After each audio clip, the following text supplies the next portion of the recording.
হাতে মাখিয়ে হাঁসের মাংস ভুনা যদি এভাবে না খেয়ে থাকেন তাহলে একবার হলেও খেয়ে দেখবেন হাতে মাখিয়ে হাঁসের মাংস ভুনা, কোনো রকম হাঁসের গন্ধ ছাড়া। আশা করি হাতে মাখিয়ে হাঁসের মাংস ভুনা একবার খেয়ে দেখবেন, আশা করি নিরাশ হবেন না।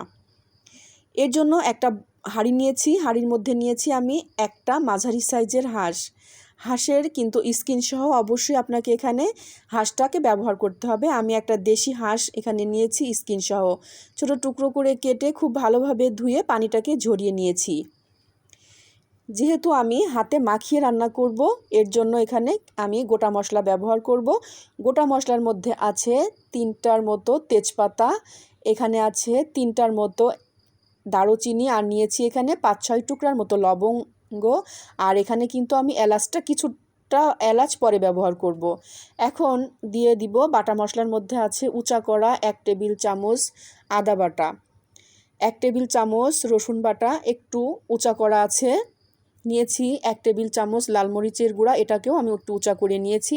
নিয়েছি 1/2 চা চামচ ধনিয়ার গুঁড়া, নিয়েছি 1 চা চামচের মতো লাল মরিচের গুঁড়া, আর এখানে নিয়েছি আমি 1/2 চা চামচ টালা জিরা গুঁড়া। দেওয়ার পরে এখন এর মধ্যে নিয়েছি আমি 3টা পেঁয়াজটাকে কিন্তু আমি বেটে নিয়েছি। আর এখানে একটা মশলা ব্যবহার করেছি, এখানে নিয়েছি 1 টেবিল চামচ হলুদ সরিষা, এই হলুদ সরিষার মধ্যে আমি দিয়েছি 5-6 টুকরার মতো কাঠবাদাম, এটাকে আমি ব্লেন্ডারে গুঁড়া করে নিয়েছি। আর দিয়ে দিচ্ছি এর মধ্যে 1/2 কাপের মতো টক দই, আমি টক দইয়ের পানিটা সহই কিন্তু ব্যবহার করেছি, মাখানোর সময় আমি কিন্তু কোনো পানি ব্যবহার করব না। এখন এর মধ্যে দিয়ে দিচ্ছি, আর এই যে টক দই অবশ্যই ব্যবহার করতে হবে, এখানে একটা সিক্রেট মশলা নিয়েছি 1/2 চা চামচ, এই সিক্রেট মশলার রেসিপিটা ইনশাল্লাহ আপনাদের সাথে শেয়ার করব। স্বাদ মতো দিয়ে দিচ্ছি লবণটা দিয়ে আমি এখানে তেল দিয়ে দিচ্ছি, রান্নার রেগুলার তেল, এখানে আপনারা কিন্তু সরিষার তেলটাও ব্যবহার করতে পারবেন। আমি এখানে মেজারমেন্ট কাপের 1 কাপের থেকে একটু কম পরিমাণ তেল নিয়েছি। এখন যখন হাতে মাখিয়ে রান্না করব, এই পর্যায়ে কিন্তু আপনাকে এই মাংসটাকে 5 মিনিট ধরে কিন্তু আপনাকে খুব ভালোভাবে মাখিয়ে নিতে হবে। এই হাঁসের মাংস রান্নার শুরু থেকে শেষ পর্যন্ত কিন্তু কালারটা আপনার অসাধারণ থাকবে। আমি এখানে 3টার মতো ফাটানো এলাচ ব্যবহার করেছি, দিয়েছি 1 টেবিল চামচের মতো গুঁড়া দুধ, হলুদ সরিষা, টক দই, গুঁড়া দুধ অবশ্যই আপনাকে এখানে ব্যবহার করতে হবে, এতে করে দারুণ একটা টেস্ট, কালার সবটাই কিন্তু আপনার অসাধারণ আসবে, আর গন্ধটা তো আসবেই না।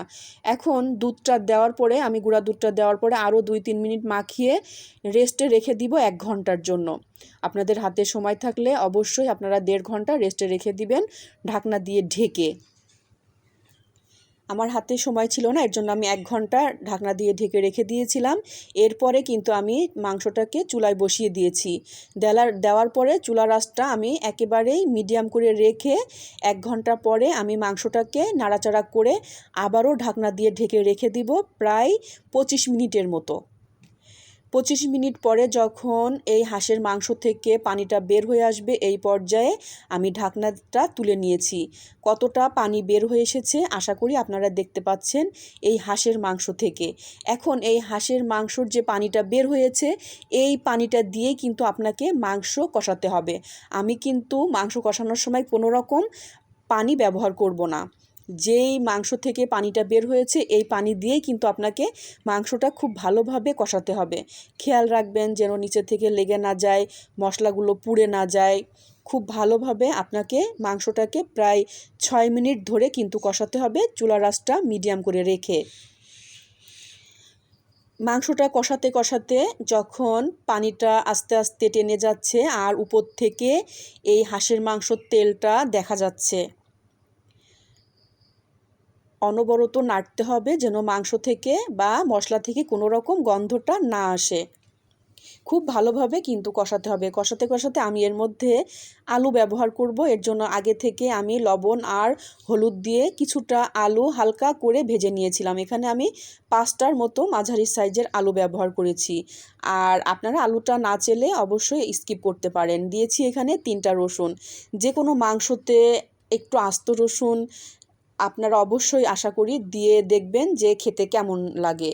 এখন এই মাংসর সাথে আলু আর রসুনটাকে আবারও আমি 2 থেকে 3 মিনিট ধরে কষিয়ে নিচ্ছি। কষাতে কষাতে যতটা পরিমাণ পানি আছে নিচে থেকে এটাও টেনে যাবে, আর তেলটাও কিন্তু একেবারেই উপর থেকে উঠে আসবে। মাংসটা কিন্তু খুব ভালো মতো কষানো হয়ে যাচ্ছে, আর কালারটা কিন্তু আপনারা আশা করি দেখতে পাচ্ছেন যে রান্নার শুরু থেকে শেষ পর্যন্ত এর কালারটা কেমন হবে। যখন খুব ভালোভাবে কষানো হয়ে গিয়েছে, তেলটাও উপর থেকে উঠে এসেছে, পানিটাও টেনে গিয়েছে, এই পর্যায়ে আমি এখানে পরিমাণ মতো ফুটানো গরম পানি দিয়েছি। আমি এখানে মেজারমেন্ট কাপের 3 কাপ।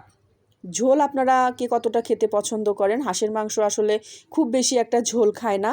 পরিমাণ মতো ঝোল খাওয়ার জন্য আমি এখানে 3 কাপের থেকে একটু বেশি পরিমাণ পানি দিয়েছি, যাতে করে আপনার মাংসটা খুব সিদ্ধ কিন্তু মাংসটা কষাতে কষাতেই হয়ে গিয়েছে। যখন ফুটে উঠেছে এই পর্যায়ে আমি আস্ত কয়টা কাঁচামরিচ দিয়েছি ফ্লেভারের জন্য। ঢাকনা দিয়ে ঢেকে রেখে দিয়েছি আবারও 6 মিনিট। 6 মিনিট পরে আমি ঢাকনাটাকে তুলে নিয়েছি, আর নেওয়ার পরে উপর থেকে যখন তেলটা উঠে এসেছে আমি চুলা থেকে নামিয়ে আপনাদের সাথে পরিবেশন করেছি হাতে মাখিয়ে এই হাঁসের মাংস ভুনা। কতটা স্পাইসি ঝোলটা আপনারা দেখে বুঝতে পারছেন। আশা করি এভাবে তৈরি করে খেয়ে দেখবেন, নিরাশ হবেন না।